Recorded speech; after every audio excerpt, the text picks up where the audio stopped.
दादी में जब ऑन कर ऑन तो कर रखी है भाई। आज देखेंगे हम लाइफ साइकिल ऑफ ब्रायोफाइट्स। ठीक है जी। हम सभी जानते हैं कि भाई ब्रायोफाइट्स को जो है मॉइस्चर पसंद है, यानी कि जो नमी होती है, नमी में ये ग्रोथ करते हैं। तो हम ये जान सकते हैं कि भाई ये जो है हिली रीजन्स जहाँ पर ज़्यादा बारिश होती है उस जगह पर ये ब्रायोफाइट्स पाए जाते हैं। ब्रायोस मतलब मॉस, फाइटोन मीन्स प्लांट्स। तो जनरल स्टडी तो हमने कर लिया, आज थोड़ा हम इसकी लाइफ साइकिल देखेंगे। तो लाइफ साइकिल में हम देखते हैं कि जो सबसे पहले स्टार्टिंग होगी गैमेटोफिटिक प्लांट से होगी, यानी कि गैमेटोफाइट प्लांट्स होते हैं, उसे हम थैलस भी बोल सकते हैं क्योंकि इसकी बॉडी जो थैलॉइड है, वृक्षा में हम देखते हैं तो वृक्षा में भी थैलस होता है।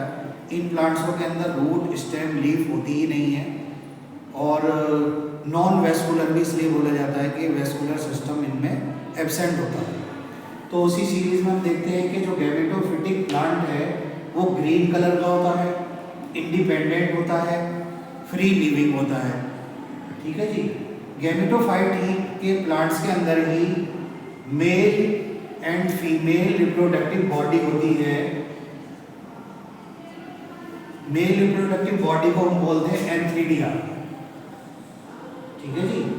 जो मेल रिप्रोडक्टिव बॉडी होती है जो कि थैलस में ही प्रेजेंट होती है उसे एंथ्रीडिया बोलते हैं, और फीमेल रिप्रोडक्टिव बॉडी को आर्चिगोनिया बोलते हैं।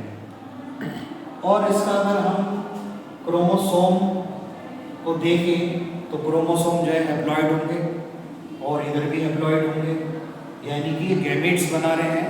तो गैमेटोफिटिक स्टेज चल रही है, उससे ही स्पर्मेटोजॉइट्स तैयार होते हैं जो कि मोटाइल होते हैं। इधर एग होती है जो भी हैप्लॉइड है, एग का फॉर्मेशन चलता है।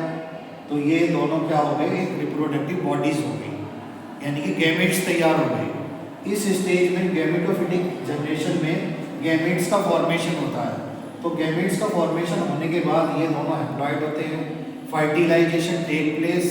जैसा कि हम स्टडी कर रहे हैं, हमने पहले भी बताया था कि इसका फर्टिलाइजेशन पानी के अंदर होता है, तो यहाँ पर पानी की बहुत ज़रूरत है, यानी पानी के अंदर ही फर्टिलाइजेशन होगा।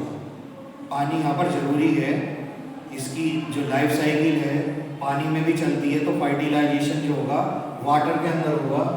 वाटर में होने के बाद यहाँ fertilisation take place, zygote is form. Zygote को जो स्ट्रक्चर होगी वो डिप्लॉइड स्ट्रक्चर होगी क्योंकि इसमें क्रोमोसोम की संख्या डबल हो जाती है। तो जायगोट का फॉर्मेशन होगा। जायगोट को जब वाटर मिलेगा यानी कि मॉइस्चर मिल जाएगा तो उस समय पर वो जर्मिनेट होगा, सेल की संख्या यहाँ बढ़ेगी, जर्मिनेशन शुरू हो जाएगा। जर्मिनेशन होने से, सेल का डेवलपमेंट होने से यहाँ पर एम्ब्रियो तैयार हो जाएगा। एम्ब्रियो से एक स्पोरोफिटिक स्टेज आएगी, स्पोरोफाइट आएगा। स्पोरोफाइट भी डिप्लॉइड है।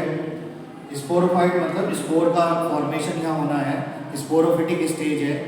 तो स्पोरोफाइट मतलब स्पोर का निर्माण हो रहा है इस जगह पर, उससे ही स्पोर मदर सेल बनेगी पहले, यानी कि उस स्ट्रक्चर में स्पोर्स जनरेट होंगे जो कि सारे डिप्लॉइड होंगे। तो ये डिप्लॉइड स्टेज है। इसी से आगे हम चलते हैं तो मियोसिस की फॉर्मेशन हो जाएगी। मियोसिस में सब जानते हैं कि क्रोमोसोम की संख्या आधी हो जाती है। तो यहाँ पर जब इसका मियोसिस होगा तो मियोसिस से ये मीकोस्पोर यानी कि स्पोर्स तैयार होंगे जो कि सारे हैप्लॉइड होंगे। ये कैसे होंगे, ये सब जो है हैप्लॉइड होंगे। अब आगे हैप्लॉइड स्टेज। तो हैप्लॉइड स्टेज के लिए ही हम गैमेटोफिटिक जनरेशन बोलते हैं। जब इन स्पोर्स को मॉइस्चर मिलेगा, इन्वायरमेंट से मॉइस्चर मिलेगा, सॉइल से मॉइस्चर मिलेगा, तो ये धीरे धीरे जर्मिनेट हो जाएंगे और जर्मिनेट होकर फिर दोबारा से ये एक गैमेटोफिटिक प्लांट का निर्माण करेंगे, यानी कि गैमेटोफिटिक स्टेज आएगी, थैलस का निर्माण हो जाएगा, सेल डेवलप हो जाएगी। ठीक है, और ये आपकी लाइफ साइकिल है जो आपको समझाई गई है। ठीक है, थैंक यू वेरी मच।